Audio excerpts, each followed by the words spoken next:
So a year ago that I was here giving my farewell speech and sort of saying goodbye, may or may not see you again, and here I am only a year later. So I'm just trying to find the right one.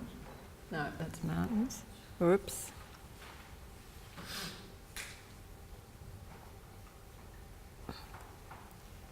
So thank you for having me back so soon, and it's always lovely to catch up with people here. A solar family from whoops. I'll get.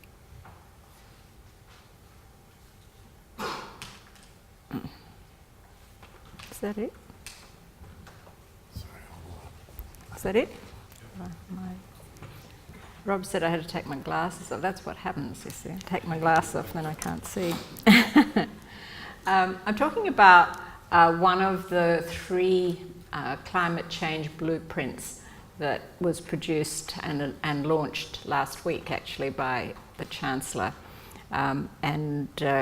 Before he left, Darren asked whether I would tackle the energy one. They also produced a health one and an ethics one. So they're all very interesting and look at different aspects of the climate challenge. So do have a look on the website. So the energy one, my co-authors are Annie No and an ex-student from here, Ben Elliston, who worked with me at ITP Renewables, and Ian McGill, who you all know from UNSW, from Lek Eng. And we know the issue. We know the trends in CO2 emissions and why we need to tackle this challenge. And we also know that last year emissions in the atmosphere reached a level which is commensurate with a 1.5 degree temperature rise globally. So we are already past that lower limit of the 1.5 to 2 degree temperature rise that the Paris Agreement said we needed to stick to if we've got any chance of having a livable planet. And so now we're trying to see how we can manage to keep below 2 degrees. But as Martin showed, you know, there are a few challenges there for us to do that.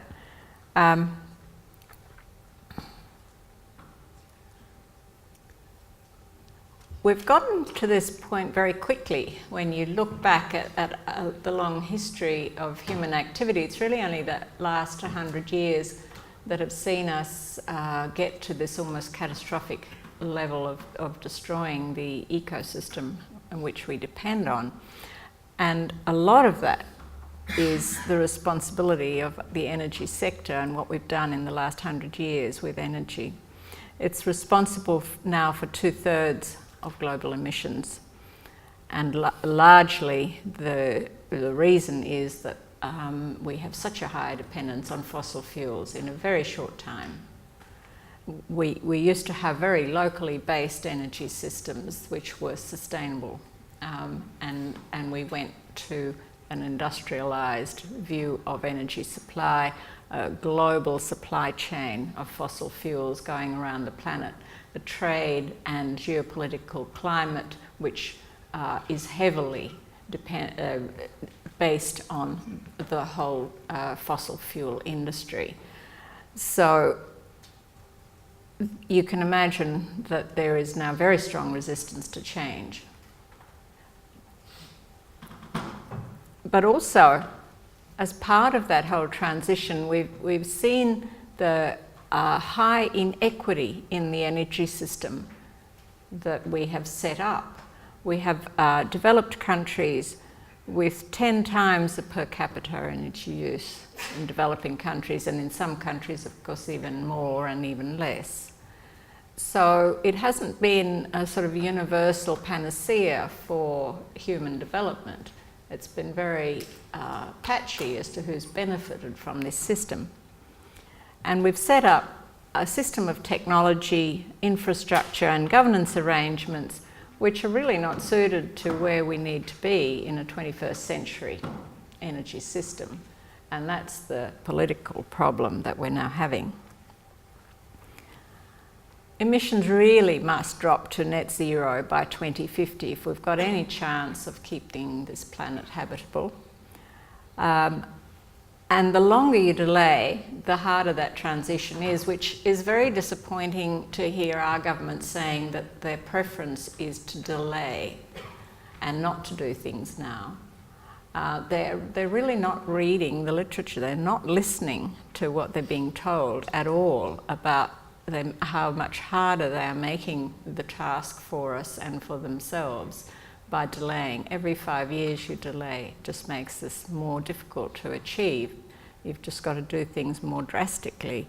And we've had how many years? 20, 25, 30 years of talking about this. It's not as if they learnt about it last year. This is something that all of us have known about and have been trying to do something about for a very long time. So to now say that they need more time to be able to make the transition just makes no sense. And this is why I think it's the geopolitical pressure, nothing to do with other things that you might say. It's not technically difficult, it's not economically difficult, it's geopolitically difficult. So, what kinds of transitions do we need to make? We need to make fuel change transitions.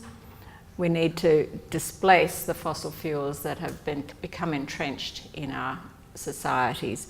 We need to make technology-driven transitions, including increased efficiency. And as Martin said, PV has a very good chance of playing a significant role, much more significant than it's ever been given credit for or potential for in forecasts until very, very recently. Although many of us were always very optimistic about what we could achieve with the technology that's so elegant and so easy to use. We then need transitions to be made in market design and the institutions that surround that design. In part to facilitate those other transitions, but you know, in Australia now, this is where the difficulty lies. We have energy rules and regulations which are set up for a fossil fuel industry, and they're very resistant to change. We heard only last week that the Energy Market Commission has decided in its wisdom to delay bringing forward a 5-minute settlement in the national energy market to 2021. Now, where are these people getting their information? You know, this needs to happen yesterday. We don't need to be delaying decisions that facilitate new technology and make it easier rather than more difficult to transition. What can we agree on? We can agree on certain things. We can agree that we need a carbon price so that emissions can be factored into decision making and investments. We know we need to significantly reduce reliance on coal and oil, and that there's a whole range of renewable energy technologies that can be used to get there, and that energy efficiency is important. We need market mechanisms and technologies to manage the transition to highly variable energy systems, whereas previously we had very large chunks of static and not very flexible but not variable energy supplies. We need consumers to be more engaged and informed. They haven't really been told a lot about their energy system in the past, or how they can make decisions that change what they do. And we need integrated planning across all the sectors so that we don't make decisions in one sector that have unfortunate consequences in other sectors.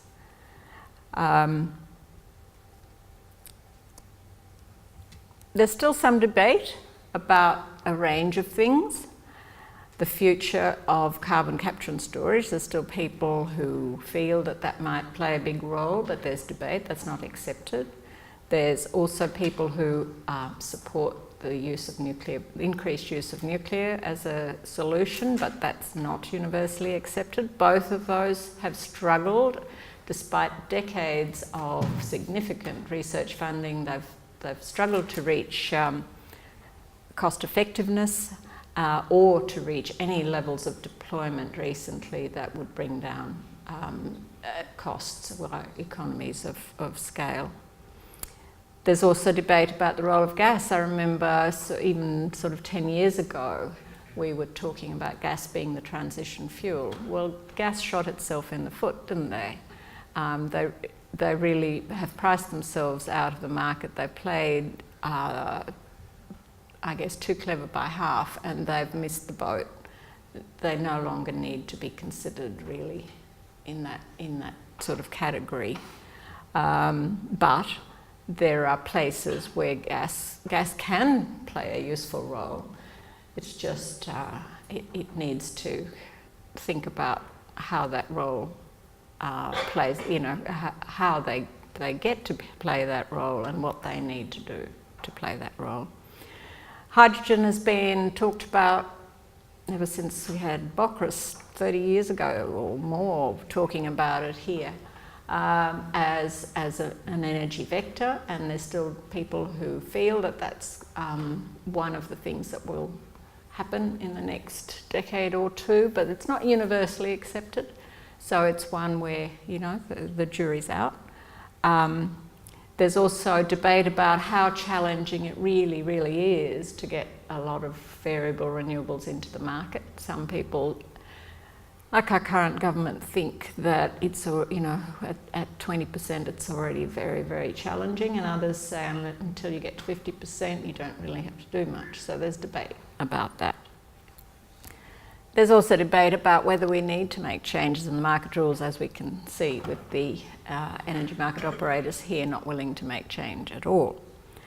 And there's debate about what the price trajectories are for a range of renewable energy technologies. Not so much with PV now, but certainly with concentrated solar thermal and other technologies that are sort of on the cusp but not quite there. So Australia can make a range of transitions under those headings that I talked about: fuel, technology and market. And, these are not set in stone and that we will make these transitions, but these are the trajectories which could see us doing things like phasing out brown coal, having renewables replace fossil fuels. We could see gas displace coal, but then we might not. We could see synthetic hydrocarbons coming in for transport. We could see biofuels and hydrogen.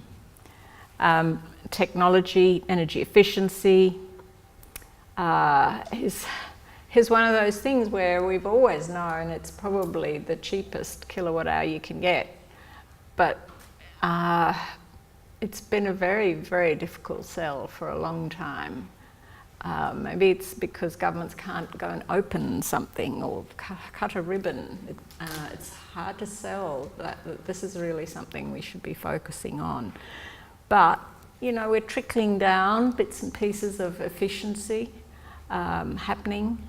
And I think consumers are getting it now a bit more, now that electricity prices are really so high.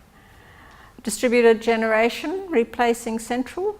There's debate about that and how much and where that happens, but a lot of us feel that that's a huge trend and a huge transition that will happen. And I won't go through all of those. Oops, I need to go back up. How do I go back up here? I'll just find out how I bring this. So what does the sustainable energy future look like? Really, the sustainable energy future is here. This is Ben Ellison's house with his electric vehicle and his PV and his heat pump water heater and so on. And, he's got 2 kids and he lives a very sustainable life in this house. So the future is already here, and this is what it looks like. It's more renewables, it's more electric. It's more distributed and consumer driven.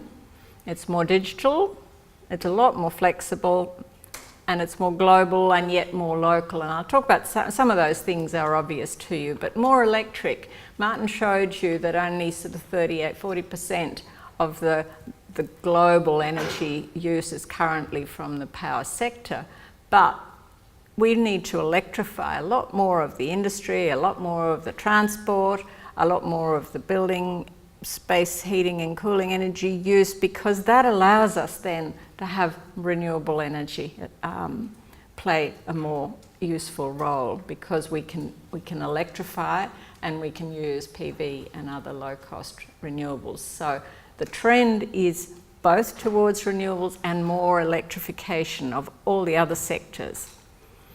More distributed, we know that we're going to have some central generation, but a large chunk of distributed energy across all parts of society and energy users, both residential, commercial and industrial. More digital. We've got an electronically controlled energy system now, whereas before we had very clunky big mechanical machines and electrical machines. We've now got electrical and electronic systems. Digital control is allowing us to do so much more and be so much smarter about our energy. More flexible, more flexible demand, supply, control, when we use energy, how we use energy, whether we can set it to be done at a particular time rather than another time. Energy systems that respond to that rather than, the big coal-fired power stations, which were not easy to turn off and on and respond to demand. More global because we have a global supply chain for technology, but more local because local people are making decisions about what they want at a local level. And, from our own towns wanting to be 100% renewable through to villages in remote areas that have never been electrified that now have the option of having electricity locally. There's this local focus on what do they want locally. They don't have to take a sort of a package that fits everybody. They can design systems that suit their own needs locally. So, a way forward for Australia, we can have affordable, secure and environmentally friendly and sustainable energy. And don't let politicians tell you that it's not possible to have all three. You don't have to make a choice between one or the other. You can have all three, and we know that. We can and must reduce emissions fast. We are a rich country with the technology, with the education, with the capacity to make a transition very fast, and we have a moral responsibility to do it because we have exported so much coal and gas and oil in the past. We've got this legacy that we've given the rest of the world. It really, we owe it to them to do something equally important in moving away. But we have this opportunity now where all our coal-fired power stations are getting old. We need to replace them anyway. So we've got this opportunity to show the world what can be done very quickly here, and then to help our neighbours to do it.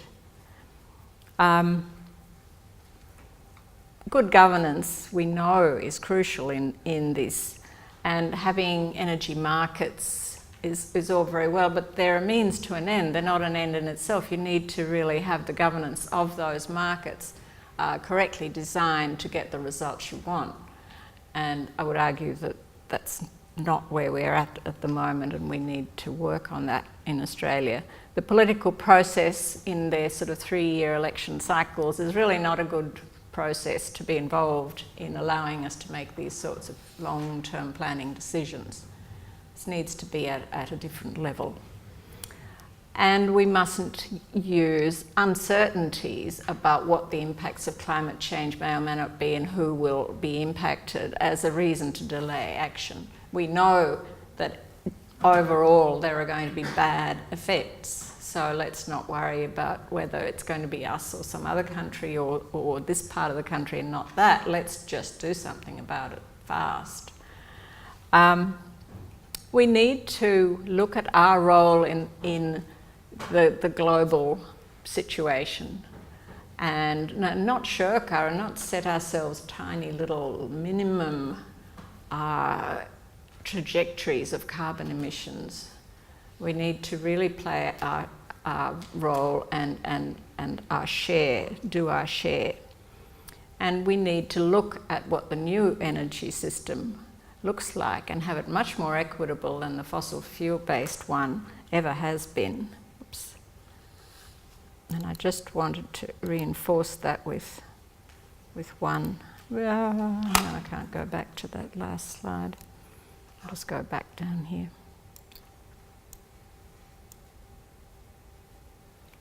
Just very, very quickly, Alistair, I can see you. Not at all. Oh no, hang on. It won't let me. That one. Australia has one of the highest per capita energy uses already in the world, much higher than the OECD average, a lot higher than the world average. And if we were to add our exports of coal to that, that line would be 4 times higher than that. So we really have a huge responsibility to the rest of the world to do something, and to do something really quickly. We have, I think, a moral responsibility. Thank you.